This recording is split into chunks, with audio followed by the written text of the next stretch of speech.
স্বপ্ন। আসসালামু আলাইকুম ওয়া রাহমাতুল্লাহি ওয়া বারাকাতুহু। নাহমাদুহু ওয়া নুসাল্লি আলা রাসূলিহিল কারীম।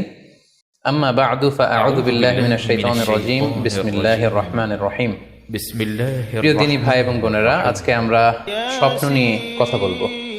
ইসলামে স্বপ্নের গুরুত্ব এবং তাৎপর্যের ব্যাপারে আমরা প্রায়ই অনেকের কাছ থেকে শুনে থাকি যে তারা ভয়ঙ্কর কিছু স্বপ্ন দেখে থাকেন, এবং অনেকে স্বপ্ন দেখে এই স্বপ্নের ব্যাখ্যা কি হতে পারে বা তাবির কি হতে পারে সেটি জানবার জন্য অনেক সময় আমাদের শরণাপন্ন হন, বা অনেক মানুষ অনেক ধরনের স্বপ্ন দেখে থাকেন। এ ব্যাপারে আমাদের কাছে ওনারা জানতে চান যে এই স্বপ্নের মানে কি, এটার তাৎপর্য কি, এটা অর্থবহ কিনা, বা তাদের কি করা উচিত।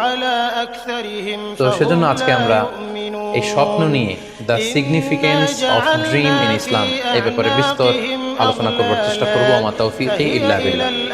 আজকে বেসিক্যালি স্বপ্নের ব্যাপারে আমরা 10টি পয়েন্টে কথা উপস্থাপন করবার চেষ্টা করব। সেগুলো হচ্ছে, প্রথমে আমরা জানবো স্বপ্নের গুরুত্ব ও তাৎপর্যের ব্যাপারে, তারপর জানবো স্বপ্নের প্রকারভেদ, ভালো স্বপ্ন দেখলে করণীয়, খারাপ স্বপ্ন দেখলে করণীয়, তারপর কোন ধরনের স্বপ্নের ব্যাখ্যা প্রয়োজন এবং কোন স্বপ্নের ব্যাখ্যা প্রয়োজন নেই, সত্য স্বপ্নের আলামত অথবা কিভাবে বুঝবো যে আমার স্বপ্নটা অর্থবহ কিনা, স্বপ্নের ব্যাপারে কিছু ইসলামী দিক নির্দেশনা, স্বপ্নে আল্লাহ রাসূল সাল্লাল্লাহু আলাইহি সাল্লামকে দেখা প্রসঙ্গে, যুগে যুগে স্বপ্ন ব্যাখ্যায় কারা পারদর্শী ছিলেন, এবং সবশেষে কোরআন সুন্নাহর আলোকে বিভিন্ন প্রতীক বা চিহ্নের দিকে খেয়াল রেখে স্বপ্নের ব্যাখ্যা।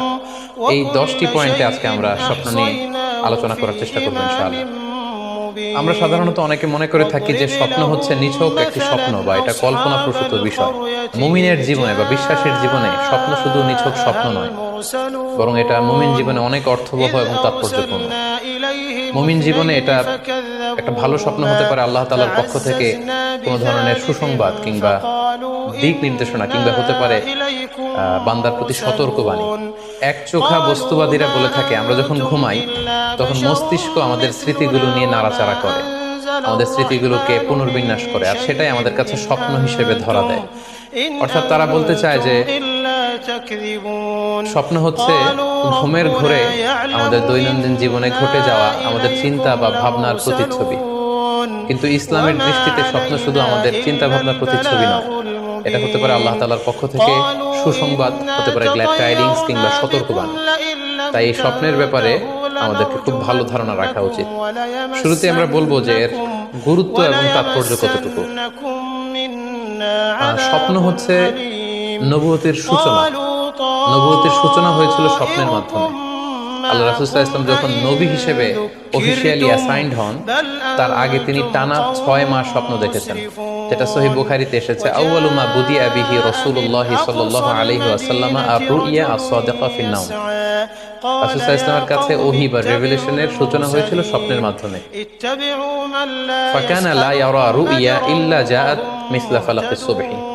আর রাতে স্বপ্নে রাসূল সাল্লাল্লাহু আলাইহি ওয়াসাল্লাম যা দেখতেন, দিনের বেলা সেটা প্রভাতের সূর্য কিরণের ন্যায় রাসূল সাল্লাল্লাহু আলাইহি ওয়াসাল্লামের কাছে সুস্পষ্ট হয়ে যেত। অর্থাৎ যা তিনি রাতে দেখতেন স্বপ্নে, দিনের বেলা সেটাই হুবহু ঘটে যেত। তো এই হাদিস থেকে আমরা বুঝতে পারি যে স্বপ্ন হচ্ছে ওহীর সূচনা, অর্থাৎ ওহীর সূচনাটা হয়েছিল স্বপ্নের মধ্য দিয়ে। পাশাপাশি আমরা জানি যে ইব্রাহিম আলাইহিস সালাম উনি স্বপ্নে দেখেছিলেন যে উনি ওনার কলিজার টুকরো সন্তান ইসমাঈল আলাইহিস সালামকে জবাই করছেন, যেটা সূরাতুস সাফফাতের 102 নম্বর আয়াতে আল্লাহ তাআলা আমাদেরকে বলছেন। ইব্রাহিম আলাইহিস সালাম বলেছিলেন, ইয়া বুনাইয়া ইন্নী আরা ফিল মানামি আন্নী আযবাহুক ফানজুর মাযা তারা। অর্থাৎ, হে আমার সন্তান ইসমাঈল, আমি স্বপ্নে দেখেছি যে আমি তোমাকে জবাই করছি, এখন তোমার অভিমত কি, তোমার অপিনিয়ন কি? সাইয়েদনা ইসমাঈল আলাইহিস সালাম বলেছিলেন, ইফআল মা তুমার সাতাজিদুনি ইনশাআল্লাহু মিনাস সাবিরিন। মানে বাবা, আপনি স্বপ্নে যা দেখেছেন আপনি সেটাই করেন, আপনি আমাকে ধৈর্যশীলদের অন্তর্ভুক্ত পাবেন। ছেলের এই মন্তব্য শুনে সাইয়েদনা ইব্রাহিম আলাইহিস সালাম একটি ধারালো ছুরি নিয়ে সাইয়েদনা ইসমাঈল আলাইহিস সালামকে শুইয়ে দিয়ে জবাই করতে শুরু করলেন। তো এই ঘটনা থেকে বোঝা যায় নবীদের স্বপ্ন এটা সাধারণ কোনো স্বপ্ন নয়, এটা ওহীর অন্তর্ভুক্ত। নবীদের স্বপ্ন যদি নিছক স্বপ্নই হতো, তাহলে একটা স্বপ্নের উপর ভিত্তি করে সাইয়েদনা ইব্রাহিম আলাইহিস সালাম ওনার সন্তানকে জবাই করার জন্য উদ্যত হতেন না। তার মানে বোঝা গেল নবীদের স্বপ্ন হচ্ছে এটা মিন ওয়াহিল্লাহ, এটা আল্লাহ তাআলার পক্ষ থেকে নবীদের প্রতি ওয়াহী। পাশাপাশি আল্লাহ রাসূল সাল্লাল্লাহু আলাইহি ওয়াসাল্লাম যখন মক্কার কাফিরদের দ্বারা অত্যাচারিত হয়ে মদিনায় হিজরত করেছিলেন। মদিনায় যাওয়ার প্রায় 6 বছর পরে 6ষ্ঠ হিজরিতে তিনি স্বপ্ন দেখলেন যে তিনি আবার মক্কায় ফিরে গিয়েছেন। সেখানে তিনি মসজিদুল হারামে প্রবেশ করেছেন এবং বাইতুল্লাহ শরীফ তিনি তাওয়াফ করছেন। তো এই স্বপ্ন দেখার পরে আল্লাহ রাসূল সাল্লাল্লাহু আলাইহি ওয়াসাল্লাম সাহাবাদেরকে নিয়ে উমরা করার জন্য মক্কায় রওনা হলেন। এটাই প্রমাণ করে যে স্বপ্ন যদি নবীদের জন্য নিছক স্বপ্ন হতো তাহলে এই ঝুঁকি, এই রিস্ক আল্লাহ রাসূল সাল্লাল্লাহু আলাইহি ওয়াসাল্লাম নিতেন না। কিন্তু এই ঝুঁকি নিয়েও তিনি উমরা করতে গিয়েছিলেন। যদিও সে বছর তিনি উমরা করতে পারেননি, ওনাকে ফিরে আসতে হয়েছিল তৎপরবর্তী বছর অর্থাৎ 7ম হিজরিতে তিনি এই উমরাটি সম্পাদন করেছিলেন। তো এই আয়াত এবং রাসূল সাল্লাল্লাহু আলাইহি ওয়াসাল্লামের এই ঘটনাকে কেন্দ্র করে বোঝা যায় স্বপ্ন শুধু নবীদের জন্য স্বপ্ন নয়, এটা ওহীর অন্তর্ভুক্ত। সূরাতুল ফাতিহা আল্লাহ তাআলা ইরশাদ করছেন, লাকাদ সাদাকাল্লাহু রাসূলাহু রুইয়া বিল হক লা তাদখুলুন্নাল মাসজিদাল হারামা ইনশাআল্লাহ। অর্থাৎ আল্লাহ তাআলা আপনার স্বপ্নকে হে নবী অবশ্যই সত্যায়ন করবেন এবং অচিরে ইনশাআল্লাহ আপনি মসজিদুল হারামে উমরা করার জন্য প্রবেশ করবেন। তাহলে প্রথমে আমরা জানলাম যে নবীদের কাছে ওহীর সূচনা, বিশেষ করে রাসূল সাল্লাল্লাহু আলাইহি ওয়াসাল্লামের কাছে ওহীর সূচনা হয়েছিল স্বপ্নের মধ্য দিয়ে। এরপর আমরা জানলাম নবীদের স্বপ্ন নিছক স্বপ্ন নয়, এটা ওহীর অন্তর্ভুক্ত। এই পর্যায়ে আমরা জানবো যে বিশ্বাসীদের জন্য, যারা মুমিন, তাদের জন্য স্বপ্নের গুরুত্ব কতটুকু। সেক্ষেত্রে আমরা সহিহ বুখারীর একটা হাদিস উল্লেখ করতে পারি, যেখানে আল্লাহ রাসূল সাল্লাল্লাহু আলাইহি ওয়াসাল্লাম বলেছেন, লাম ইয়াবকা মিনান নবুওয়াতি ইল্লাল মুবাশশিরাত। অর্থাৎ নবুয়ত আর পৃথিবীতে নেই, নবী হওয়ার সুযোগ আর পৃথিবীতে নেই, নবুয়ত বন্ধ হয়ে গিয়েছে। কিন্তু আল্লাহ তাআলার পক্ষ থেকে মুবাশশিরাত কিন্তু বন্ধ হয়নি, মুবাশশিরাত আসবে। সাহাবা জিজ্ঞেস করলেন, ওমাল মুবাশশিরাত, হে আল্লাহর রাসূল মুবাশশিরাত কি? আল্লাহ রাসূল সাল্লাল্লাহু আলাইহি ওয়াসাল্লাম বললেন, আর রুইয়া আস-সালিহা। মুবাশশিরাত হচ্ছে সত্য স্বপ্ন। বিশ্বাসীরা যখন রাত্রিবেলা সত্য স্বপ্ন দেখবে, বিশ্বাসীদের জন্য সত্য স্বপ্ন বা সুন্দর স্বপ্ন নিছক স্বপ্ন নয়, এটা আল্লাহ তাআলার পক্ষ থেকে গ্ল্যাড টাইডিংস, সুসংবাদ হতে পারে অথবা সতর্ক করা হতে পারে। এমনকি আল্লাহ রাসূল সাল্লাল্লাহু আলাইহি সাল্লাম বলেছেন যে ভালো স্বপ্ন হচ্ছে নবুয়তির 46 ভাগের 1 ভাগ। সহিহ বুখারীতে এসেছে, আল্লাহর হাবিব সাল্লাল্লাহু আলাইহি ওয়াসাল্লাম ইরশাদ করেন, আর রুইয়া আস-সালিহা জুজউন মিন 46 জুজআন মিনান নবুওয়া। অর্থাৎ ভালো স্বপ্ন বা সত্য স্বপ্ন নবুয়তির 46 ভাগের 1 ভাগ। Could you imagine that? কি করে একজন বিশ্বাসীর স্বপ্ন নবুয়তির 46 ভাগের 1 ভাগ হতে পারে? তার মানে মুমিনের স্বপ্ন, একজন বিশ্বাসীর স্বপ্নকে আল্লাহ তাআলা অনেক বেশি গুরুত্ব দিয়েছেন। এটা শুধু স্বপ্ন নয়, এটা হতে পারে আল্লাহ তাআলার পক্ষ থেকে একটা গাইডেন্স, হতে পারে কোনো গ্ল্যাড টাইডিংস, সুসংবাদ, হতে পারে কোনো সতর্কতা বাণী। এজন্য এই স্বপ্নকে, বিশ্বাসীদের স্বপ্নকে আল্লাহ রাসূল সাল্লাল্লাহু আলাইহি ওয়াসাল্লাম নবুয়তির 46 ভাগের 1 ভাগ বলে উল্লেখ করেছেন। কেন তিনি বিশ্বাসীদের স্বপ্নকে নবুয়তির 46 ভাগের 1 ভাগ বলে উল্লেখ করলেন? এর কারণ হচ্ছে আমরা জানি যে আল্লাহ রাসূল সাল্লাল্লাহু আলাইহি ওয়াসাল্লাম তিনি নবী হয়েছিলেন কত বছর বয়সে? জি, 40 বছর বয়সে। এবং তিনি পৃথিবী থেকে ইন্তেকাল করেছিলেন 63 বছর বয়সে। অর্থাৎ ওনার নবুয়তির পুরো ডিউরেশনটা ছিল 23 বছর। তাহলে নবুয়তির সময়সীমা ডিউরেশন ছিল 23 বছর। আর নবুয়তি প্রাপ্তির আগে তিনি টানা 6 মাস শুধু স্বপ্ন দেখতেন। তাহলে এই 6 মাসকে যদি আমরা 23 বছর দিয়ে 23 বছরের উপর ভাগ করি, তাহলে এটা 46 ভাগের 1 ভাগ হয়। এবং সে কারণে আল্লাহ রাসূল সাল্লাল্লাহু আলাইহি সাল্লাম সত্য স্বপ্নকে নবুয়তির 46 ভাগের 1 ভাগ বলে ঘোষণা করেছেন। এই পর্যায়ে আমরা জানবো স্বপ্নের প্রকার ভেদের ব্যাপারে। খুব সোজা সাপটা যদি বলতে হয়, তাহলে বলতে হবে যে স্বপ্ন হচ্ছে 3 প্রকার। একটা হচ্ছে আল্লাহ তাআলার পক্ষ থেকে, যেটা আল্লাহ দেখান।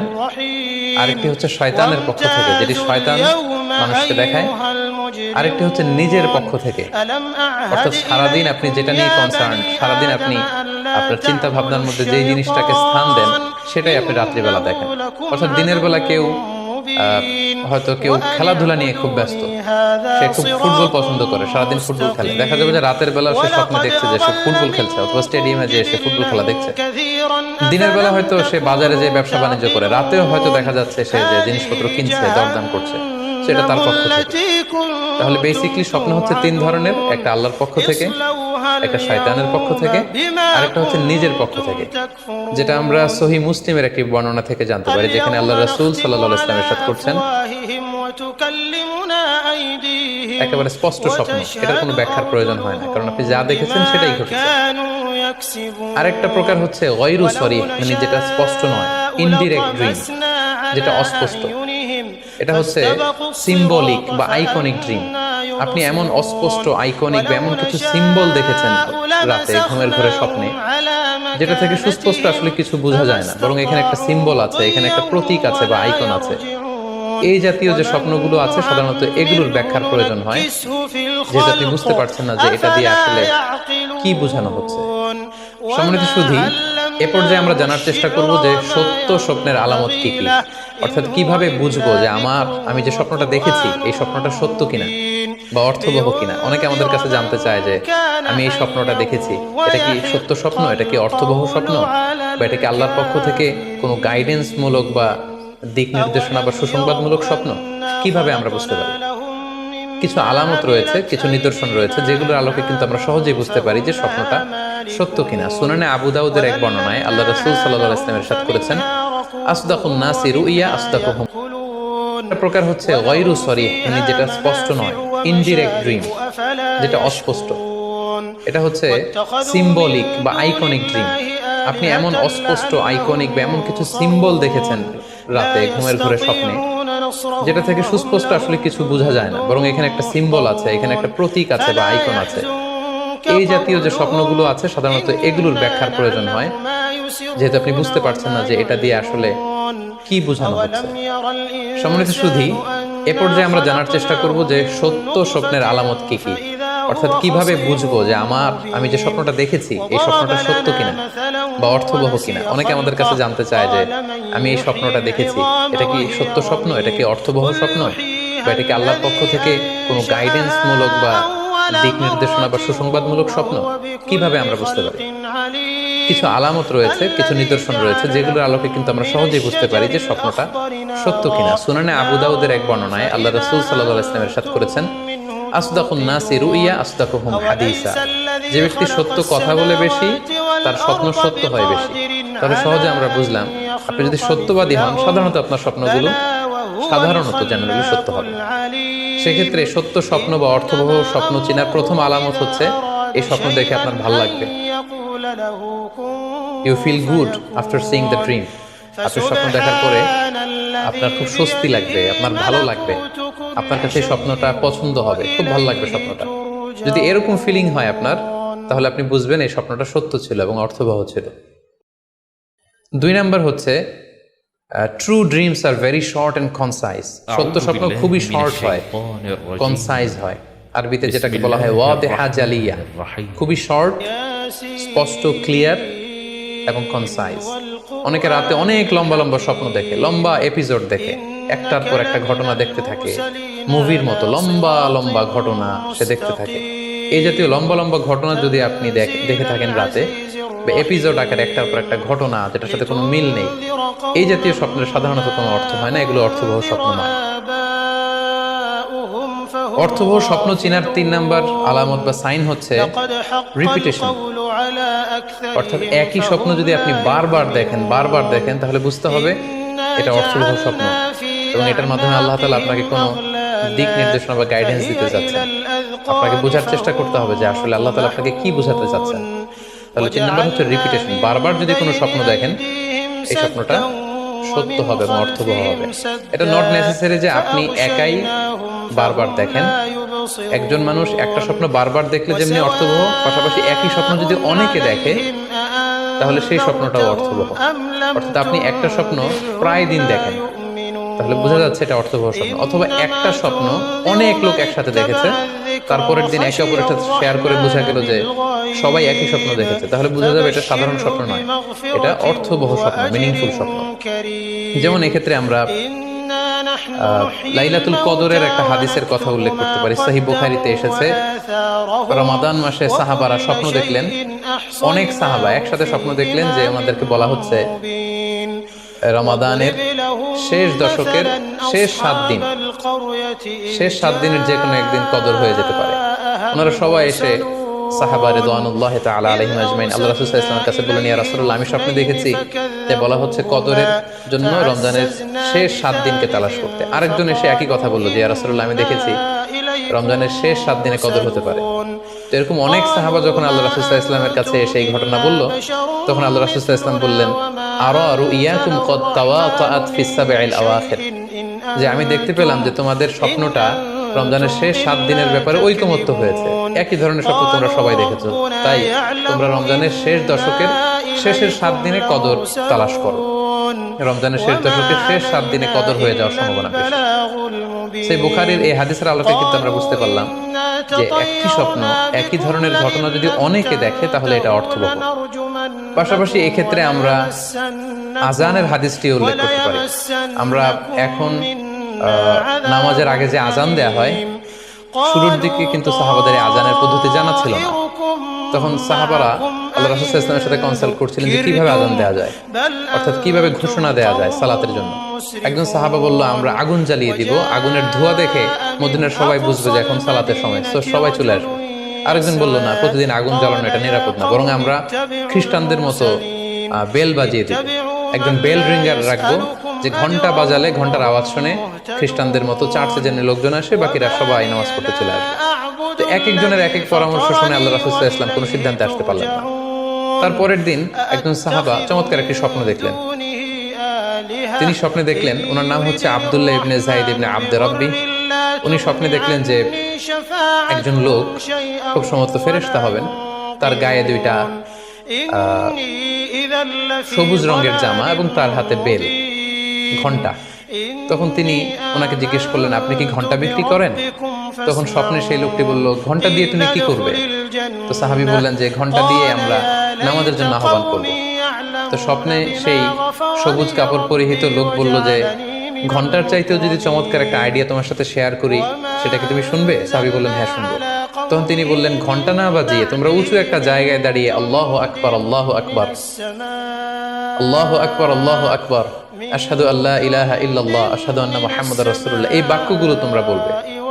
এই বাক্যগুলোর মধ্যে দিয়ে আল্লাহর বরত্বের ঘোষণা হবে, রাসূল সাল্লাল্লাহু আলাইহি ওয়াসাল্লামের রিসালাতের ঘোষণা হবে, মানুষকে চমৎকার বাক্যে নামাজের দিকে ডাকাও হবে, ফলে লোকজন নামাজেও চলে আসবে। এই চমৎকার কথা শুনে সাহাবা তো অবাক হয়ে গেল, ওনার ঘুম ভেঙে গেল।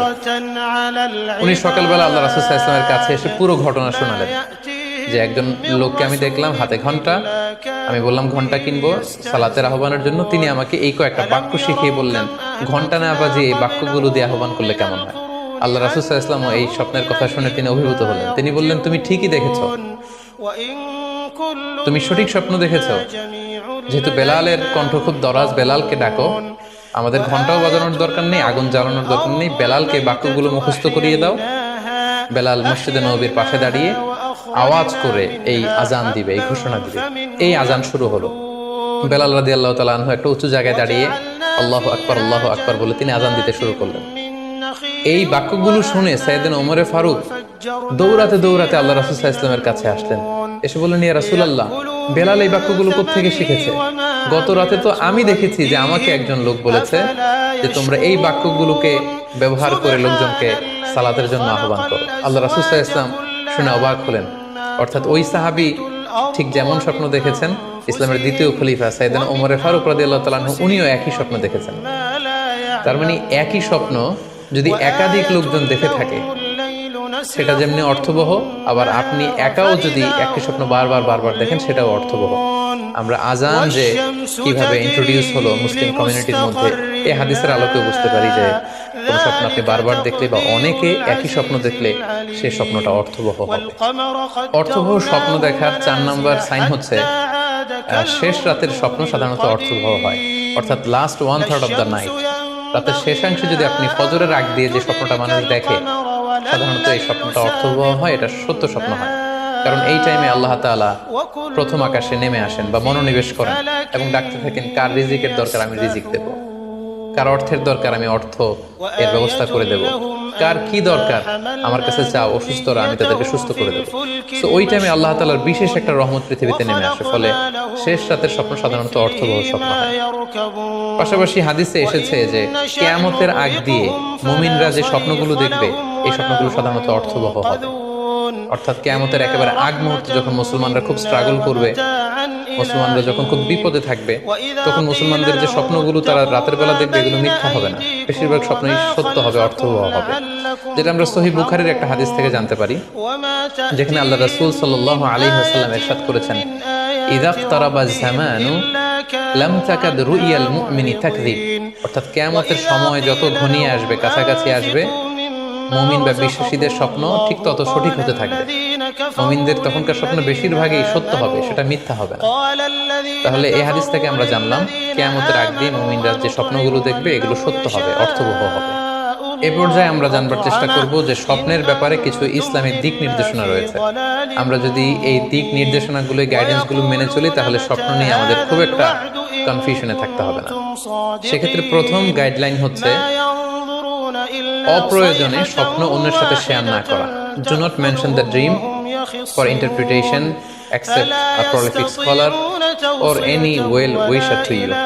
কেউ যদি খুব বড় আলেম হয়ে থাকেন, শায়েখ হয়ে থাকেন, তার ইলম আছে, আমল আছে, এরকম কারো কাছে শেয়ার করতে পারেন, অথবা আপনার শুভাকাঙ্ক্ষী আপনাকে ভালো অ্যাডভাইস করতে পারে, আপনাকে পছন্দ করে, এরকম লোক ছাড়া কারোর কাছে স্বপ্ন শেয়ার করা যাবে না।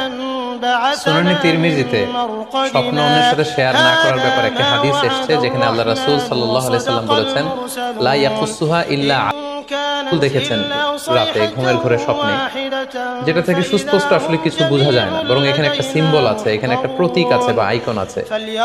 এই জাতীয় যে স্বপ্নগুলো আছে সাধারণত এগুলোর ব্যাখ্যার প্রয়োজন হয়, যেহেতু আপনি বুঝতে পারছেন না যে এটা দিয়ে আসলে কি বোঝানো হচ্ছে।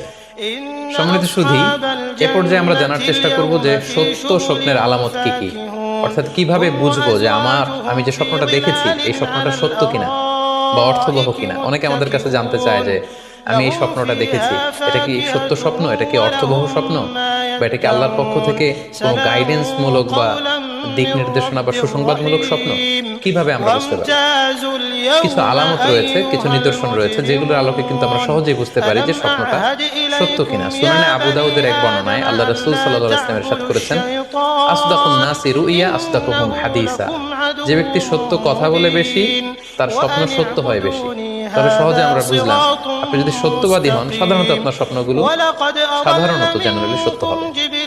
সেক্ষেত্রে সত্য স্বপ্ন বা অর্থবহ স্বপ্ন চেনার প্রথম আলামত হচ্ছে এই স্বপ্ন দেখে আপনার ভালো লাগবে।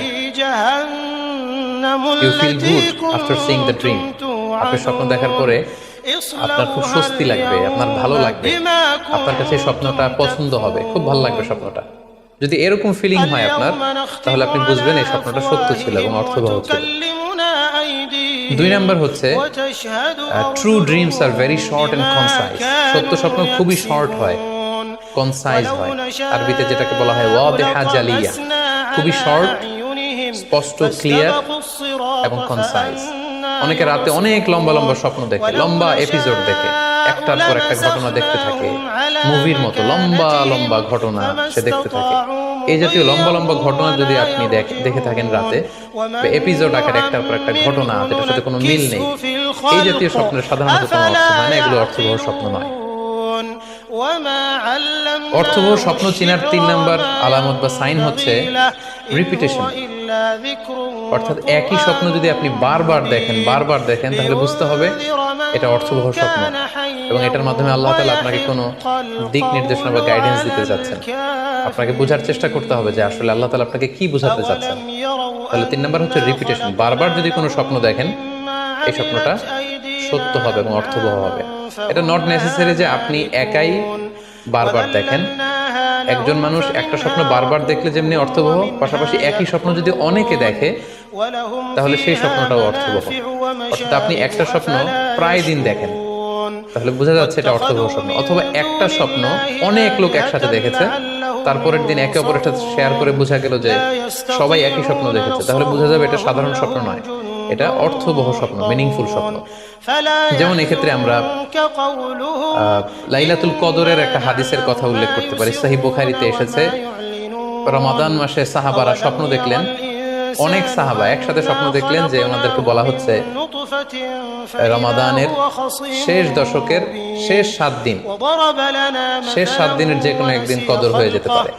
ওনারা সবাই এসে সাহাবা রিদওয়ানুল্লাহি তাআলা আলাইহিম আজমাইন আল্লাহ রাসূল সাল্লাল্লাহু আলাইহি ওয়াসাল্লামের কাছে বললেন, ইয়া রাসূলুল্লাহ, আমি স্বপ্নে দেখেছি যে বলা হচ্ছে কদরের জন্য রমজানের শেষ 7 দিনকে তালাশ করতে। আরেকজন এসে একই কথা বললো যে ইয়া রাসূলুল্লাহ, আমি দেখেছি রমজানের শেষ 7 দিনে কদর হতে পারে।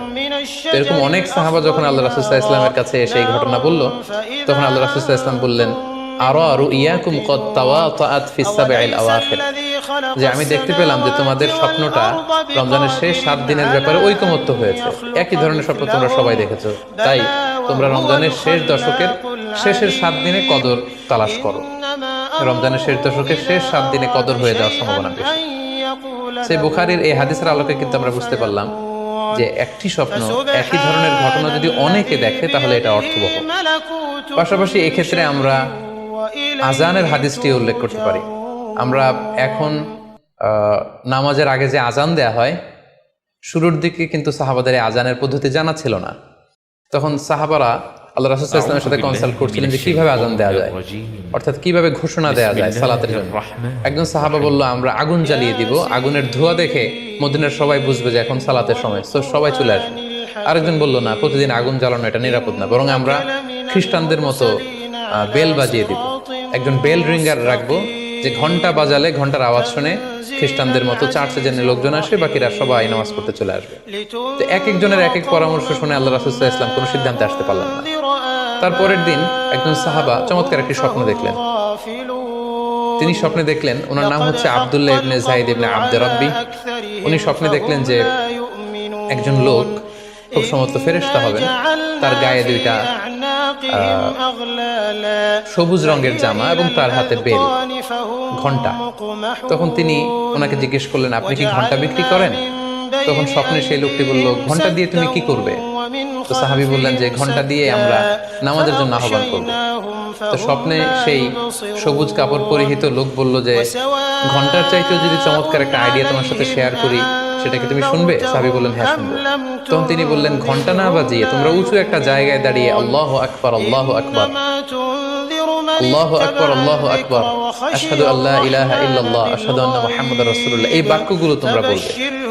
এই বাক্যগুলোর মধ্যে দিয়ে আল্লাহর বরত্বের ঘোষণা হবে, রাসূল সাল্লাল্লাহু আলাইহি ওয়াসাল্লামের রিসালাতের ঘোষণা হবে, মানুষকে চমৎকার বাক্যে নামাজের দিকে ডাকাও হবে, ফলে লোকজন নামাজেও চলে আসবে। এই চমৎকার কথা শুনে সাহাবা তো অবাক হয়ে গেল, ওনার ঘুম ভেঙে গেল।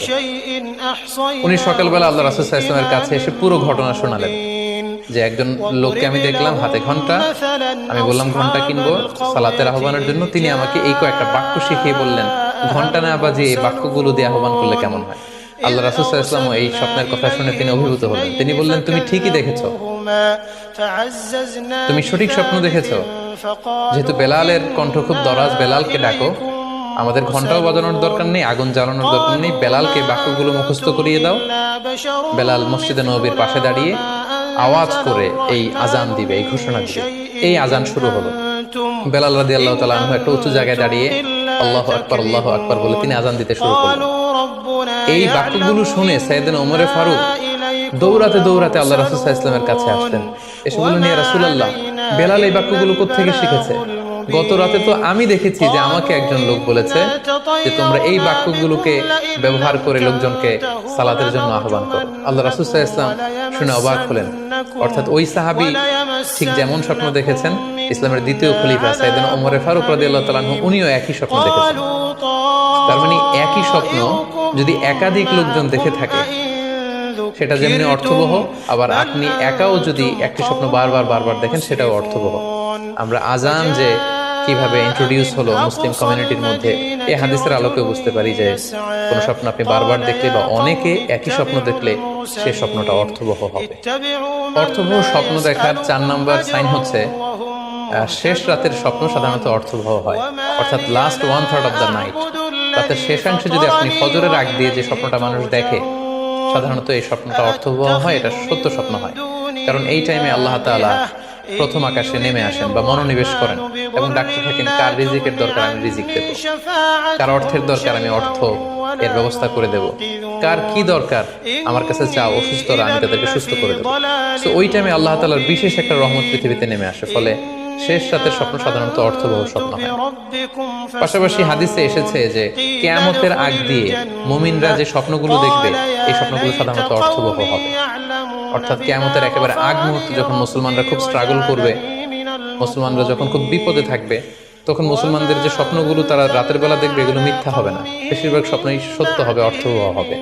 যেটা আমরা সহিহ বুখারীর একটা হাদিস থেকে জানতে পারি, যেখানে আল্লাহ রাসূল সাল্লাল্লাহু আলাইহি ওয়াসাল্লাম ইরশাদ করেছেন, ইযা ইকতারাবা যামানু লাম তাকাদ রুইয়াল মুমিনি তাকযিব, অর্থাৎ কিয়ামতের সময় যত ঘনিয়ে আসবে, কাছাকাছি আসবে, মুমিন বা বিশ্বাসীদের স্বপ্ন ঠিক তত সঠিক হতে থাকবে। মুমিনদের তখনকার স্বপ্ন বেশিরভাগই সত্য হবে, সেটা মিথ্যা হবে। তাহলে এই হাদিস থেকে আমরা জানলাম কিয়ামতের আগ দিয়ে মুমিনরা যে স্বপ্নগুলো দেখবে এগুলো সত্য হবে, অর্থবহ হবে। এ পর্যায়ে আমরা জানবার চেষ্টা করব যে স্বপ্নের ব্যাপারে কিছু ইসলামের দিক নির্দেশনা রয়েছে। আমরা যদি এই দিক নির্দেশনাগুলো, গাইডেন্সগুলো মেনে চলি, তাহলে স্বপ্ন নিয়ে আমাদের খুব একটা কনফিউশনে থাকতে হবে না। সেক্ষেত্রে প্রথম গাইডলাইন হচ্ছে অপ্রয়োজনে স্বপ্ন অন্যের সাথে শেয়ার না করা। Do not mention the dream for interpretation except a prolific scholar or any well wisher to you. কেউ যদি খুব বড় আলেম হয়ে থাকেন, শায়েখ হয়ে থাকেন, তার ইলম আছে, আমল আছে, এরকম কারো কাছে শেয়ার করতে পারেন। অথবা আপনার শুভাকাঙ্ক্ষী আপনাকে ভালো অ্যাডভাইস করতে পারে, আপনাকে পছন্দ করে, এরকম লোক ছাড়া কারোর কাছে স্বপ্ন শেয়ার করা যাবে না। সুনানে তিরমিজিতে স্বপ্ন অন্যের সাথে শেয়ার না করার ব্যাপারে একটা হাদিস এসেছে, যেখানে আল্লাহ রাসূল সাল্লাল্লাহু আলাইহি সাল্লাম বলেছেন, লা ইয়াকুসুহা ইল্লা আলা ওয়াদিন, অর্থাৎ যে তোমাকে পছন্দ করে এমন কারো কাছে ছাড়া স্বপ্ন শেয়ার করবে না। অথবা আউজি রাইন, এমন লোক যে ডিসিশন দিতে পারে, he can advise you, he can provide you the right decision, এরকম লোক যদি আপনার কাছের শুভাকাঙ্ক্ষীদের মধ্যে থেকে বর্ণনা দিত, আর সেই বর্ণনা যখন আল্লাহ রাসূল সাল্লাল্লাহু আলাইহি ওয়াসাল্লামের আকৃতির সাথে মিলে যেত, তখন মুহাম্মদ ইবনে সিরিন বলতেন, তুমি ঠিকই স্বপ্নে আল্লাহ রাসূল সাল্লাল্লাহু আলাইহি ওয়াসাল্লামকে দেখেছো। কিন্তু ওই ব্যক্তির বর্ণনা যদি এমন হতো যে না, এর সাথে রাসূল সাল্লাল্লাহু আলাইহি ওয়াসাল্লামের হাদিসে বা শামাইলে তিরমিজিতে রাসূল সাল্লাল্লাহু আলাইহি ওয়াসাল্লামের দেহের যে বর্ণনা, এটার সাথে কোনো মিল নেই, তখন মুহাম্মদ ইবনে সিরিন বলতেন, না, তুমি স্বপ্নে আল্লাহ রাসূল সাল্লাল্লাহু আলাইহি ওয়াসাল্লামকে দেখোনি, বরং তুমি অন্য কাউকে দেখেছো। এ পর্যায়ে আমরা জানবার চেষ্টা করব যে যুগে যুগে কারা স্বপ্ন ব্যাখ্যায় খুব পারদর্শী ছিলেন। নবীদের মধ্যে সাইয়েদনা ইউসুফ আলাইহিস সালাম, তিনি সবচেয়ে ভালো স্বপ্নের ব্যাখ্যা করতে পারতেন। সাহাবাদের মধ্যে সাইয়েদনা আবু বকর রাদিয়াল্লাহু তাআলা আনহু চমৎকার স্বপ্নের ব্যাখ্যা করতে পারতেন, এবং তাবিঈদের মধ্যে মুহাম্মদ ইবনে সিরিন চমৎকার স্বপ্নের ব্যাখ্যা করতে পারতেন। আর বলার অপেক্ষা রাখে না যে অবশ্যই আল্লাহ রাসূল সাল্লাল্লাহু আলাইহি ওয়াসাল্লাম তিনিও চমৎকার স্বপ্নের ব্যাখ্যা করতে পারতেন। সহিহ মুসলিমে, সুনানে আবু দাউদে একটা হাদিস এসেছে যে আল্লাহ রাসূল সাল্লাল্লাহু আলাইহি ওয়াসাল্লাম ফজরের সালাতের পরে তাসবিহ শেষে সাহাবাদের কাছে জানতে চাইতেন যে গতকাল রাতে কে কি স্বপ্ন দেখেছো, আমার কাছে বলো, আমি সেই স্বপ্নের ইন্টারপ্রিটেশন তোমাদেরকে জানাবো। কারণ নবী সাল্লাল্লাহু আলাইহি ওয়াসাল্লাম ইদা সাল্লা সুবহা আকবাল আলাইহিম বিওয়াজহিহি ফাকালা হাল রাআ আহাদুম মিনকুম আল বারিহাতা রুইয়া। সহিহ মুসলিমের বর্ণনা, ফজরের নামাজের পর তিনি প্রত্যেকদিন জিজ্ঞেস করতেন, গতকাল রাতে কেউ কি কোনো ভালো স্বপ্ন দেখেছো, কেউ কি কোনো স্বপ্ন দেখেছো, আমার কাছে উল্লেখ করো, আমি এটার ব্যাখ্যা করে দেব। সম্মানিত শুধু আমরা বলছিলাম যে ইউসুফ আলাইহিস সালাম খুব ভালো স্বপ্নের ব্যাখ্যা করতে পারতেন, এবং সূরা ইউসুফের 111 নম্বর আয়াতে ব্যাপারে আল্লাহ উল্লেখ করেছেন সাইয়েদনা ইউসুফ আলাইহিস সালামের কথা, যে তিনি বলেছেন, রব্বি ক্বাদ আতাইতানি মিনাল মুলকি ওয়া আল্লামতানি মিন তা'ওয়িলিল আহাদিস, মানে হে আমার রব, আপনি আমাকে রুলিং পাওয়ার দিয়েছেন এবং আপনি আমাকে you taught me how to interpret the dreams, কিভাবে স্বপ্নের ব্যাখ্যা করতে হয় এটা আপনি আমাকে শিক্ষাদান করেছেন। এবং সূরা ইউসুফে আমরা জানি যে 3টি স্বপ্নের কথা সেখানে উল্লেখ রয়েছে। ইউসুফ আলাইহিস সালাম নিজেই একটি স্বপ্ন দেখেছিলেন ছোটবেলায়, তারপর দুজন প্রিজনার ইউসুফ আলাইহিস সালামের সাথে জেলখানায় ছিল, তাদের দুটো স্বপ্নের ব্যাখ্যা তিনি করে দিয়েছেন, এবং মিশরের তৎকালীন যে রাজা কিং, সেই কিং এর স্বপ্নের ব্যাখ্যা সাইয়েদনা ইউসুফ আলাইহিস সালাম করে দিয়েছেন। সাহাবীদের মধ্যে সাইয়েদনা আবু বকর রাদিয়াল্লাহু তাআলা আনহু চমৎকার স্বপ্নের ব্যাখ্যা করতে পারতেন, এবং আল্লাহ রাসূল সাল্লাল্লাহু আলাইহি ওয়াসাল্লাম মাঝে মাঝে ইচ্ছা করে আবু বকর রাদিয়াল্লাহু তাআলা আনহুর কাছে স্বপ্নের ব্যাখ্যা জানতে চাইতেন, এবং আবু বকর রাদিয়াল্লাহু তাআলা আনহু নিজেও মাঝে মাঝে ইচ্ছা করে রাসূল সাল্লাল্লাহু আলাইহি ওয়াসাল্লামের কাছে বলতেন যে, ইয়া রাসূলুল্লাহ, এই স্বপ্নের ব্যাখ্যাটা আমি করি। আল্লাহ রাসূল সাল্লাল্লাহু আলাইহি ওয়াসাল্লাম তখন আবু বকর রাদিয়াল্লাহু তাআলা আনহুকে স্বপ্নের ব্যাখ্যা করার অনুমতি প্রদান করতেন। এক্ষেত্রে আমরা আল খাসাইসুল কুবরা, জালালউদ্দিন সুয়ুতির লেখা, সেখানকার একটি বর্ণনার কথা উল্লেখ করতে পারি, যেখানে আল্লাহ রাসূল সাল্লাল্লাহু আলাইহি সাল্লাম আবু বকর রাদিয়াল্লাহু তাআলা আনহুর কাছে একটি স্বপ্নের উল্লেখ করলেন। বললেন, আবু বকর, আমি গত রাতে স্বপ্নে দেখেছি যে তুমি আর আমি দুজন মিলে দৌড় প্রতিযোগিতা করছি, এবং দেখলাম যে আমি তোমার 2.5 গজ সামনে, তুমি আমার 2.5 গজ পেছনে, অর্থাৎ আমি এই দৌড় প্রতিযোগিতায় বিজয় লাভ করেছি। এবং তুমি আমার আড়াই হাত পেছনে, এর ব্যাখ্যা কি হতে পারে? তখন সাইয়েদনা আবু বকর রাদিয়াল্লাহু তাআলা আনহু বললেন, ইয়া রাসূলুল্লাহ, আমার মনে হচ্ছে যে আপনি আমার আগে পৃথিবী থেকে বিদায় নেবেন এবং আপনার ইন্তেকালের আড়াই বছর পরে আমি পৃথিবী থেকে বিদায় নেব। অর্থাৎ আপনি আমার আড়াই বছর আগে পৃথিবী ছাড়বেন আর আমি আপনার আড়াই বছর পরে পৃথিবী ছাড়ব। এবং আমরা যদি বাস্তবতা এবং ইতিহাস খেয়াল করি তাহলে আমরা সেটাই দেখব যে আল্লাহ রাসূল সাল্লাল্লাহু আলাইহি সাল্লামের ইন্তেকালের আড়াই বছর পরে সাইয়েদনা আবু বকর রাদিয়াল্লাহু তাআলা আনহু তিনি ইন্তেকাল করেছিলেন। সাইয়েদনা আবু বকর রাদিয়াল্লাহু তাআলা আনহুর স্বপ্ন ব্যাখ্যার পারদর্শিতা নিয়ে আমরা এক্ষেত্রে মুস্তাদরিকে হাকিমের একটি হাদিস উল্লেখ করতে চাই, যেখানে এই হাদিসটি মুস্তাদরিকে হাকিমেও এসেছে, সুনানে আবু দাউদেও এসেছে এবং হাদিসটি সহিহ। আম্মা জান আয়েশা রাদিয়াল্লাহু তাআলা আনহা উনি একটি স্বপ্ন দেখলেন যে আকাশ থেকে 3টি চাঁদ ওনার ঘরে খসে পড়েছে এবং এই স্বপ্ন দেখে তিনি ওনার পিতা আবু বকর রাদিয়াল্লাহু তাআলা আনহুকে জিজ্ঞেস করলেন যে আমি স্বপ্নে দেখেছি যে আকাশের 3টি চাঁদ এসে আমার ঘরে পড়েছে, এর ব্যাখ্যা কি হতে পারে? তখন আবু বকর রাদিয়াল্লাহু তাআলা আনহু ওনার কন্যা আম্মা জান আয়েশা রাদিয়াল্লাহু তাআলা আনহাকে বললেন যে এই স্বপ্নের ব্যাখ্যা হচ্ছে এই পৃথিবীর 3জন মানুষের কবর তোমার ঘরে অবস্থিত হবে। সুবহানাল্লাহি বিহামদিহি। এবং আমরা জানি যে আল্লাহ রাসূল সাল্লাল্লাহু আলাইহি ওয়াসাল্লাম যখন ইন্তেকাল করলেন তখন আল্লাহ রাসূল সাল্লাল্লাহু আলাইহি ওয়াসাল্লামকে কবর দেওয়া হয়েছিল আম্মা জান আয়েশা রাদিয়াল্লাহু তাআলা আনহার ঘরে। এবং তখন আবু বকর রাদিয়াল্লাহু তাআলা আনহু বলেছিলেন যে আয়েশা, তোমার কি মনে আছে তুমি যে একটা স্বপ্নের ব্যাখ্যা আমার কাছে জানতে চেয়েছিলে যে 3টি আকাশের চাঁদ তোমার ঘরে খসে পড়েছে, এই দেখো আল্লাহ রাসূল সাল্লাল্লাহু আলাইহি ওয়াসাল্লামের কবর তোমার ঘরে হয়েছে, তুমি জেনে রেখো যে 3টা চাঁদের শ্রেষ্ঠ চাঁদ হচ্ছে এটি। এবং আমরা এও জানি যে আবু বকর রাদিয়াল্লাহু তাআলা আনহু ইন্তেকালের পরে আম্মা জান আয়েশার ঘরেই কবর হয়েছে এবং ওমরে ফারুকের কবরও আম্মা জান আয়েশা রাদিয়াল্লাহু তাআলা আনহুর ঘরেই অবস্থিত। তাহলে এই হাদিসগুলোর আলোকে আমরা বুঝতে পারি যে সাহাবাদের মধ্যে আবু বকর রাদিয়াল্লাহু তাআলা আনহু ছিলেন স্বপ্ন ব্যাখ্যায় সবচেয়ে পারদর্শী। তাবিঈদের মধ্যে স্বপ্ন ব্যাখ্যায় সবচেয়ে পারদর্শী ছিলেন মুহাম্মদ ইবনে সিরিন। আমরা ওনার নাম প্রায় শুনে থাকি, তিনি স্বপ্ন ব্যাখ্যার ক্ষেত্রে খুব এক্সপার্ট ছিলেন। তিনি উসমান রাদিয়াল্লাহু তাআলা আনহু যখন ইসলামের খলিফা তখন বসরা নগরীতে মুহাম্মদ ইবনে সিরিন জন্মগ্রহণ করেন এবং অনেক সাহাবা থেকে তিনি অনেক হাদিস বর্ণনা করেছেন এবং তিনি ইমাম আবু হানিফা আলাইহি রাহমার সমসাময়িক ছিলেন। ইমাম আবু হানিফা একবার স্বপ্নে দেখলেন যে তিনি আল্লাহ রাসূল সাল্লাল্লাহু আলাইহি ওয়াসাল্লামের কবর খুঁড়ছেন অথবা কবরের লাশ বের করছেন কিংবা কাফন বের করছেন। এই স্বপ্ন দেখে ইমামুল আযম আবু হানিফা রাহিমাহুল্লাহ বিচলিত হয়ে গেলেন যে এই আমি কি স্বপ্ন দেখলাম যে আমি রাসূল সাল্লাল্লাহু আলাইহি ওয়াসাল্লামের কবর খুঁড়ছি, সেখান থেকে কাফন বের করছি। কেউই এই স্বপ্নের ব্যাখ্যা করতে পারলেন না। তখন ইমাম মুহাম্মদ ইবনে সিরিনের কাছে যখন জানতে চাওয়া হলো তখন মুহাম্মদ ইবনে সিরিন বললেন যে হাযা রাজুলুন ইউহয়ি সুন্নাত রাসূলিল্লাহ, অর্থাৎ যে ব্যক্তি স্বপ্ন দেখেছে তার মাধ্যমে আল্লাহ রাসূল সাল্লাল্লাহু আলাইহি ওয়াসাল্লামের হাদিসের বা সুন্নাহর পুনর্জীবন হবে, তিনি রাসূল সাল্লাল্লাহু আলাইহি ওয়াসাল্লামের সুন্নাহগুলোকে পুনরুজ্জীবন দান করবেন, পুনরুজ্জীবিত করবেন। এবং বাস্তবে আমরা এটাই দেখেছি যে ইমাম আবু হানিফার চিন্তা, ওনার থট, ওনার মাযহাব গোটা বিশ্বে সমৃদ্ধি লাভ করেছে, মানুষ এটাকে গ্রহণ করেছে। ওনার বুদ্ধিবৃত্তিক যে চিন্তা, ওনার ফিকহি ইস্তেমবাদগুলো গোটা বিশ্বে আল্লাহ রাসূল সাল্লাল্লাহু আলাইহি ওয়াসাল্লামের হাদিসগুলোকে আরো প্রাণবন্তভাবে মুসলিম উম্মাহর কাছে রিপ্রেজেন্ট করেছে। আমরা আপাত দৃষ্টিতে মনে হচ্ছিল যে এটা একটা খারাপ স্বপ্ন যে ইমাম আবু হানিফা তিনি রাসূল সাল্লাল্লাহু আলাইহি ওয়াসাল্লামের কবর খুঁড়ছেন, লাশ বের করছেন বা কাফন বের করছেন, কিন্তু মুহাম্মদ ইবনে সিরিন চমৎকার ব্যাখ্যা করেছেন যে হাযা রাজুলুন ইউহয়ি সুন্নাত রাসূলিল্লাহ, এই লোক তো এমন লোক হবে যে রাসূল সাল্লাল্লাহু আলাইহি ওয়াসাল্লামের সুন্নাহকে পুনরুজ্জীবন দান করবে। এই পর্যায়ে আমরা জানবার চেষ্টা করব যে কোরআন সুন্নাহর আলোকে বিভিন্ন সিম্বল বা প্রতীক বা চিহ্নের দিকে খেয়াল রেখে স্বপ্নের ব্যাখ্যা করা। আমরা বলেছিলাম যে কিছু কিছু স্বপ্ন আছে খুব সফিস্টিকেটেড, সিম্বলিক বা আইকনিক, যেখানে কোনো ইঙ্গিত দেয়া হচ্ছে, ইঙ্গিত বহ, এবং যেটার ইন্টারপ্রিটেশন না করলে এটা দিয়ে আসলে কি বোঝানো হচ্ছে এটা বোঝা যায় না। সেক্ষেত্রে কোরআন সুন্নাহর আলোকে, স্কলারদের অভিজ্ঞতার আলোকে কিছু আইকন বা সিম্বল, এগুলোর মিনিং কি হতে পারে সে ব্যাপারে আমরা জানবার চেষ্টা করব। এক্ষেত্রে আমরা বলবো যে কেউ যদি স্বপ্নে রশি দেখে, স্বপ্নে যদি সে রশি দেখে তাহলে এটা গুড সাইন। এটা কেমন যেন আল্লাহর সাথে একটা প্রতিশ্রুতির সাথে সম্পৃক্ত, কারণ আল্লাহ তাআলা কোরআনে ইরশাদ করেছেন ওয়াতাসিমু বিহাবলিল্লাহি জামিআ। আরবিতে রশি আরবি হচ্ছে হাবল, মানে ওয়াতাসিমু বিহাবলিল্লাহি জামিআ, তোমরা আল্লাহর রজ্জু বা রশিকে আঁকড়ে ধরো।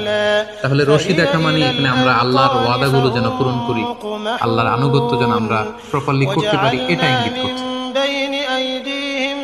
এরপর স্বপ্নে যদি আমরা কাক দেখি, এটা সাধারণত একটা নেগেটিভ সাইন বহন করে, কারণ কাককে আল্লাহ রাসূল সাল্লাল্লাহু আলাইহি ওয়াসাল্লাম ফাসিক বা ফুয়াইসিক বলেছেন।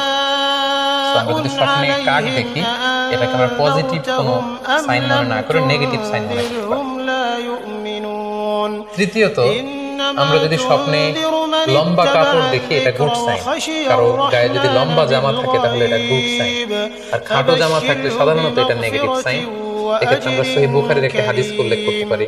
আল্লাহর হাবিব সাল্লাল্লাহু আলাইহি ওয়াসাল্লাম বলেছেন যে আমার সামনে অনেক মানুষকে পেশ করা হলো, তাদের কারো জামা নাভি পর্যন্ত, কারো জামা হাঁটু পর্যন্ত, কারো জামা পা পর্যন্ত। আর সেক্ষেত্রে ওমরে ফারুককে দেখলাম যে এত লম্বা জামা পরে সে হেঁটে যাচ্ছে, সে তার জামা টেনে টেনে নিয়ে যাচ্ছে। তো সাহাবারা বললেন, মা আউয়ালতাহু ইয়া রাসূলুল্লাহ, হে আল্লাহর রাসূল, আপনার এই স্বপ্ন থেকে আপনি কি বোঝাতে চাইলেন? আল্লাহর রাসূল সাল্লাল্লাহু আলাইহি ওয়াসাল্লাম বললেন, আউয়ালতুহু আদ-দীন, এটা দ্বারা আমি দ্বীনদারি বোঝাতে চাইলাম। অর্থাৎ যার জামা লম্বা তার মানে তার তাকওয়া বেশি বা তার দ্বীনদারি বেশি। আর স্বপ্নে যদি কারো জামা খুব ছোট খাটো বা জামাহীন অবস্থায় কাউকে দেখা হয়, এটা সাধারণত তার দ্বীনদারি কমে যাচ্ছে বা তার তাকওয়া is decreasing day after day, এটার একটা সাইন বহন করে। পাশাপাশি দুধ, স্বপ্নে যদি কেউ দেখে সে দুধ খাচ্ছে, এটা একটা ভালো সাইন। স্বপ্নে দুধ খেতে যদি দেখা হয় তাহলে তার জ্ঞান বৃদ্ধি পাবে বলে এটা একটা সাইন বা আলামত বহন করে। সেক্ষেত্রে আমরা বুখারীর একটা হাদিস উল্লেখ করতে পারি, যেখানে আল্লাহ রাসূল সাল্লাল্লাহু আলাইহি ওয়াসাল্লাম একটা স্বপ্নের কথা সাহাবাদেরকে শেয়ার করছিলেন। তিনি বললেন যে আমাকে এক বাটি দুধ দেয়া হলো, আমি সেখান থেকে দুধ খেলাম, তারপর দেখলাম যে আমার আঙ্গুল থেকে দুধ বের হচ্ছে, আর সেখানে যে অবশিষ্ট দুধ রয়ে গেল সেটা আমি ওমরে ফারুকের মুখে দিলাম। ওমরে ফারুক সেই অবশিষ্ট দুধটা খেল। এই স্বপ্নের কথা শুনে সাহাবারা বললেন, মা আউয়ালতা বিহি ইয়া রাসূলুল্লাহ, হে আল্লাহর রাসূল, এটা দিয়ে আপনি কি ব্যাখ্যা করলেন? ফামা আউয়ালতাহু ইয়া রাসূলুল্লাহ, আল্লাহ রাসূল সাল্লাল্লাহু আলাইহি ওয়াসাল্লাম বললেন, আল ইলম, এটা দিয়ে আমি জ্ঞানের ব্যাখ্যা করেছি। অর্থাৎ দুধ হচ্ছে জ্ঞানের প্রতীক। দুনিয়াতেও তো আমরা দেখি যে দুধ হচ্ছে সুষম একটা খাবার, খাদ্যের পুষ্টিগুণের 6টি মাধ্যম, 6টি গুণাগুণ বাদগুলো গোটা বিশ্বে আল্লাহ রাসূল সাল্লাল্লাহু আলাইহি ওয়াসাল্লামের হাদিসগুলোকে আরো প্রাণবন্ত ভাবে মুসলিম উম্মার কাছে রিপ্রেজেন্ট করেছে।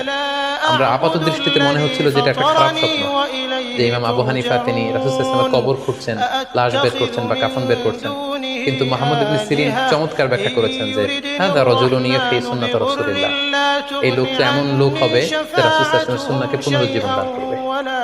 এই পর্যায়ে আমরা জানবার চেষ্টা করব যে কোরআন সুন্নাহর আলোকে বিভিন্ন সিম্বল বা প্রতীক বা চিহ্নের দিকে খেয়াল রেখে স্বপ্নের ব্যাখ্যা করা। আমরা বলেছিলাম যে কিছু কিছু স্বপ্ন আছে খুব সফিস্টিকেটেড, সিম্বলিক বা আইকনিক, যেখানে কোনো ইঙ্গিত দেয়া হচ্ছে, ইঙ্গিত বহ, এবং যেটার ইন্টারপ্রিটেশন না করলে এটা দিয়ে আসলে কি বোঝানো হচ্ছে এটা বোঝা যায় না। সেক্ষেত্রে কোরআন সুন্নাহর আলোকে, স্কলারদের অভিজ্ঞতার আলোকে কিছু আইকন বা সিম্বল, এগুলোর মিনিং কি হতে পারে সে ব্যাপারে আমরা জানবার চেষ্টা করব। এক্ষেত্রে আমরা বলবো যে কেউ যদি স্বপ্নে রশি দেখে, স্বপ্নে যদি সে রশি দেখে তাহলে এটা গুড সাইন। এটা কেমন যেন আল্লাহর সাথে একটা প্রতিশ্রুতির সাথে সম্পৃক্ত, কারণ আল্লাহ তাআলা কোরআনে ইরশাদ করেছেন, ওয়া'তাসিমু বিহাবলিল্লাহি জামিআ। আরবিতে রশি আরবি হচ্ছে হাবল, মানে ওয়া'তাসিমু বিহাবলিল্লাহি জামিআ, তোমরা আল্লাহর রজ্জু বা রশিকে আঁকড়ে ধরো। তাহলে রশি দেখা মানে এখানে আমরা আল্লাহর ওয়াদাগুলো যেন পূরণ করি, আল্লাহর আনুগত্য যেন আমরা প্রপারলি করতে পারি, এটা ইঙ্গিত করছে। এরপর স্বপ্নে যদি আমরা কাক দেখি, এটা সাধারণত একটা নেগেটিভ সাইন বহন করে, কারণ কাককে আল্লাহ রাসূল সাল্লাল্লাহু আলাইহি ওয়াসাল্লাম ফাসিক বা ফুয়াইসিক বলেছেন। তো আমরা যদি স্বপ্নে কাক দেখি, এটাকে আমরা পজিটিভ কোনো সাইন মনে না করে নেগেটিভ সাইন মনে করতে পারি। তৃতীয়ত, আমরা যদি স্বপ্নে লম্বা কাপড় দেখি, এটা গুড সাইন। কারো গায়ে যদি লম্বা জামা থাকে তাহলে এটা গুড সাইন, আর খাটো জামা থাকলে সাধারণত এটা নেগেটিভ সাইন। এক্ষেত্রে আমরা সহিহ বুখারীর একটি হাদিস উল্লেখ করতে পারি। আল্লাহর হাবিব সাল্লাল্লাহু আলাইহি ওয়াসাল্লাম বলেছেন যে আমার সামনে অনেক মানুষকে পেশ করা হলো, তাদের কারো জামা নাভি পর্যন্ত, কারো জামা হাঁটু পর্যন্ত, কারো জামা পা পর্যন্ত। আর সেক্ষেত্রে ওমরে ফারুককে দেখলাম যে এত লম্বা জামা পরে সে হেঁটে যাচ্ছে, সে তার জামা টেনে টেনে নিয়ে যাচ্ছে। তো সাহাবারা বললেন, মা আউয়ালতাহু ইয়া রাসূলুল্লাহ, হে আল্লাহর রাসূল, আপনার এই স্বপ্ন থেকে আপনি কি বোঝাতে চাইলেন? আল্লাহ রাসূল সাল্লাল্লাহু আলাইহি ওয়াসাল্লাম বললেন, আউয়ালতুহু আদ-দীন, এটা দ্বারা আমি দ্বীনদারি বোঝাতে চাইলাম। অর্থাৎ যার জামা লম্বা তার মানে তার তাকওয়া বেশি বা তার দ্বীনদারি বেশি। আর স্বপ্নে যদি কারো জামা খুব ছোট খাটো বা জামাহীন অবস্থায় কাউকে দেখা হয়, এটা সাধারণত তার দ্বীনদারি কমে যাচ্ছে বা তার তাকওয়া is decreasing day after day, এটার একটা সাইন বহন করে। পাশাপাশি দুধ, স্বপ্নে যদি কেউ দেখে সে দুধ খাচ্ছে, এটা একটা ভালো সাইন। স্বপ্নে দুধ খেতে যদি দেখা হয় তাহলে তার জ্ঞান বৃদ্ধি পাবে বলে এটা একটা সাইন বা আলামত বহন করে।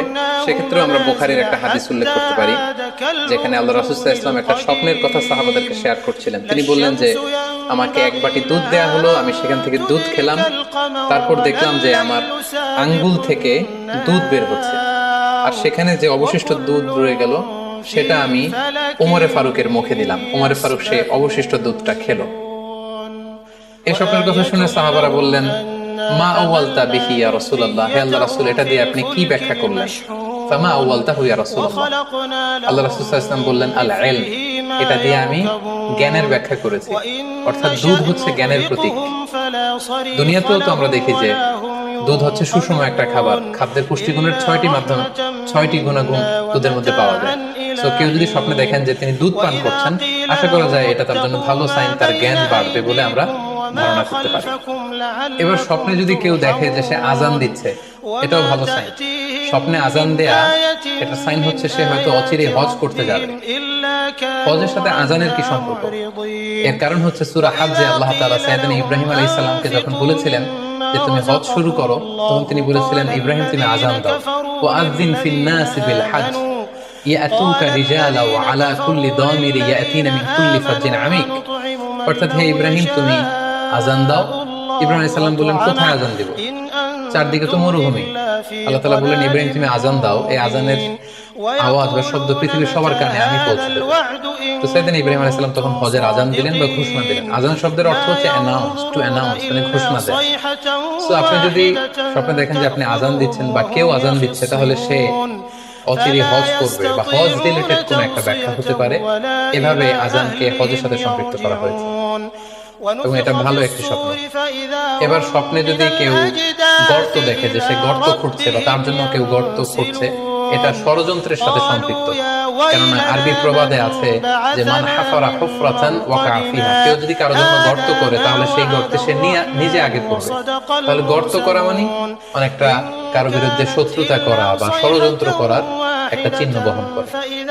এবার স্বপ্নে যদি কেউ নৌকা দেখে বা শিপ দেখে, জাহাজ দেখে যে সে জাহাজে আরোহণ করছে বা নৌকায় আরোহণ করছে, এটা তার জন্য একটা ভালো সাইন। সে কোনো বিপদ থেকে মুক্তি পাবে বলে ধারণা করা যেতে পারে। কারণ সূরা আনকাবুতের 15 নম্বর আয়াতে আল্লাহ বলছেন, ফাআনজাইনাহু ওয়া আসহাবাস সাফিনাতি ওয়া জাআলনাহা আয়াতাল লিল আলামিন। অর্থাৎ আমি নূহ আলাইহিস সালাম এবং তার সাথে ঈমানদার সবাইকে আমি এই নৌকায় উঠিয়েছি এবং মহাপ্লাবন থেকে তাদেরকে আমি বাঁচিয়েছি। আর এই মহাপ্লাবনকে আমি গোটা বিশ্বের জন্য একটা নিদর্শন করে রেখেছি। সো নৌকায় ওঠা বা জাহাজে ওঠা, কোন শিপে বা লঞ্চে ওঠা, এটা আপনি বিপদ থেকে মুক্তি পাবেন, and you are in the safe zone, এই ধরনের একটা ইঙ্গিত বহন করে। ইমাম মুহাম্মদ ইবনে সিরিনের কাছে এক লোক এসে বলল যে, ইমাম, রাআইতু কাআন্নী আহরুসু আরদান লা তুমবিত। হে ইমাম, আমি স্বপ্নে দেখেছি যে আমি একটি শস্য ক্ষেত্র চাষ করছি কিন্তু কোনো ফসল হচ্ছে না, এর মানে কি? তিনি ব্যাখ্যা করে দিলেন, আনতা তা'জিলু আন ইমরাতিক, অচিরেই হয়তো তোমার স্ত্রীর সাথে তোমার সেপারেশন হয়ে যেতে পারে। কারণ কোরআনে স্ত্রীকে শস্য ক্ষেত্রের সাথে তুলনা করা হয়েছে মেটাফরিক্যালি। সূরা বাকারার 223 নম্বর আয়াতে আল্লাহ বলছেন, নিসাউকুম হারসুল লাকুম ফাআতু হারসাকুম আন্না শি'তুম। অর্থাৎ তোমাদের স্ত্রীরা হচ্ছে তোমাদের শস্য ক্ষেতের মতো, তোমরা যেভাবে খুশি এই শস্য ক্ষেত্রটাকে সুন্দরভাবে চাষাবাদ করতে পারো। তাহলে শস্য ক্ষেতের সাথে বা ক্রপ ল্যান্ডস এর সাথে আপনার স্ত্রীর সাথে সম্পর্ক হওয়া বা সেপারেশন হওয়া, এইভাবে ইঙ্গিত নেওয়া যেতে পারে। সবশেষে একটি ঘটনা উল্লেখ করার মধ্য দিয়ে আমরা এই সিম্বলিক বা আইকনিক ব্যাপারটা শেষ করতে চাই। সেটি হচ্ছে, ব্যক্তির ভিন্নতার কারণে কিন্তু স্বপ্নের ব্যাখ্যাও ভিন্নতা হতে পারে। ব্যক্তি ভিন্নতার কারণে স্বপ্নের ব্যাখ্যাও ভিন্ন হবে। একই স্বপ্ন দুইজন লোক দেখলো, দুইজনের স্বপ্নের ব্যাখ্যা কিন্তু দুরকম হতে পারে। সেক্ষেত্রে আমরা মুহাম্মদ ইবনে সিরিনের একটা ঘটনা উল্লেখ করতে পারি। মুহাম্মদ ইবনে সিরিনের কাছে এক লোক এসে বলল যে, আমি স্বপ্নে দেখেছি আমি আজান দিচ্ছি, এটার ব্যাখ্যা কি? উনি বললেন, তুমি হজ করতে যাবে। তার কিছুদিন পরে আরেক লোক এসে একই স্বপ্ন দেখলো। তিনি বললেন যে, আমি স্বপ্নে দেখেছি যে আমি আজান দিচ্ছি। তো তিনি বললেন, চুরিতে তোমার হাত কাটা যাবে। তো ওনার ছাত্ররা দুইজন লোকের কাছে দুই ধরনের উত্তর দেওয়ার কারণে অবাক হয়ে জিজ্ঞেস করলেন যে, হে ইমাম, একই স্বপ্ন দুইজন দেখলো কিন্তু আপনি এক একজনকে এক এক উত্তর কেন দিলেন? তো তিনি বললেন যে, এই দুইজনকে আমি চিনি এবং তাদের ব্যক্তিগত জীবন সম্পর্কে আমি জানি। তো তাদের জীবন আচরণ, তাদের ব্যক্তিত্বের কারণে আমি দুই ধরনের ব্যাখ্যা করেছি। প্রথম জনের ব্যাখ্যা করেছি আমি সূরা হজের আলোকে, কারণ সূরা হজে আল্লাহ ইব্রাহিম আলাইহিস সালামকে বলেছেন ওয়াজ্জিন ফিন্নাস বিল হজ, তুমি মানুষের মাঝে হজের জন্য আযান দাও, ঘোষণা দাও। তো সেই লোকটি আযান দিয়েছে, তার মানে আশা করা যায় সে হজে যাবে। আর দ্বিতীয় লোকটির স্বপ্নের ব্যাখ্যা আমি করেছি সূরা ইউসুফের আলোকে। সূরা ইউসুফে একটি আয়াত আছে সুম্মা আযানা মুআযযিনুন আইয়াতুহাল আইর ইন্নাকুম লাসারিকুন, অর্থাৎ মিশরের কিং এর একটি পানপাত্র চুরি হয়ে গিয়েছিল। ইউসুফ আলাইহিস সালাম ইচ্ছা করে সেটা তার ভাই ইয়ামিনের খাদ্যের প্যাকেটের ভেতরে ঢুকিয়ে দিয়েছিলেন। আর তখন সেখানকার স্টাফরা বা সৈনিকরা আযান দিয়েছিল, মানে ঘোষণা দিয়ে বলেছিল হে ক্যারাভান, হে কাফেলার লোকেরা, তোমরা চুরি করেছো। তো তিনি মুহাম্মদ ইবনে সিরিন বললেন যে দ্বিতীয় লোকটার ব্যাপারে আমি জানি, সে আসলে অসাধু একজন লোক, এবং তার ক্ষেত্রে সে স্বপ্নে যেহেতু আযান দিতে দেখেছে, সে কখনো হতে যাবে না, বরং সূরা ইউসুফের আলোকে চুরিতে তার হাত কাটা যাবে। তো এভাবে আমরা কোরআন সুন্নাহর আলোকে বা স্কলারদের যে অভিব্যক্তি সেগুলোর আলোকে স্বপ্নের মধ্যে থেকে যেগুলো সিম্বলিক, আইকনিক, যেগুলো ইঙ্গিত বহ, এগুলোর ব্যাখ্যা আমরা এভাবে করতে পারি। সম্মানিত শুধু এই ছিল স্বপ্ন নিয়ে আমাদের আজকের আলোচনা। আমরা এই আলোচনা থেকে বুঝতে পারলাম যে স্বপ্ন তিন ধরনের হতে পারে। কোনোটা আল্লাহ দেখান দিক নির্দেশনার জন্য বা সুসংবাদ ছিল, কোনোটা শয়তানের পক্ষ থেকে ভয় দেখানোর জন্য, আর কোনোটা হচ্ছে আমাদের চিন্তা ভাবনার প্রতিচ্ছবি। আর স্বপ্ন যতটা সম্ভব অন্যের কাছে না শেয়ার করতে পারলেই ভালো। বিশেষ করে যদি আপনি ভয়ঙ্কর দুঃস্বপ্ন দেখে থাকেন, সেক্ষেত্রে এমন লোকের কাছে আপনি শেয়ার করুন যে আপনাকে পছন্দ করে, যার কোরআন সুন্নাহর জ্ঞান আছে, যার মধ্যে এলেম আছে, আমল আছে। আর আপনারা আপনাদের কারো কাছে যদি আপনাদের ফ্রেন্ডস এন্ড ফ্যামিলির কেউ বা আশেপাশের কেউ এসে যদি হুট করে তার স্বপ্নের কথা বলে দেয়, আপনি হুট করে তার ইন্টারপ্রিটেশন বা ব্যাখ্যা করতে যাবেন না। আপনি বেটার হয় যে আপনি চুপ থাকবেন, অথবা আপনি যদি ব্যাখ্যা করতে চান তাহলে ভালো ব্যাখ্যা করবেন। আল্লাহ তাআলা আমাদের সবাইকে কথাগুলো বুঝার, আমল করার তৌফিক দান করুন। হাযা মা ইনদি ওয়াল ইলমু ইনদাল্লাহ, আলাইহি তাওয়াক্কালতু ওয়া ইলাইহি উনীব। ওয়াসসালামু আলাইকুম ওয়া রাহমাতুল্লাহি ওয়া বারাকাতুহু।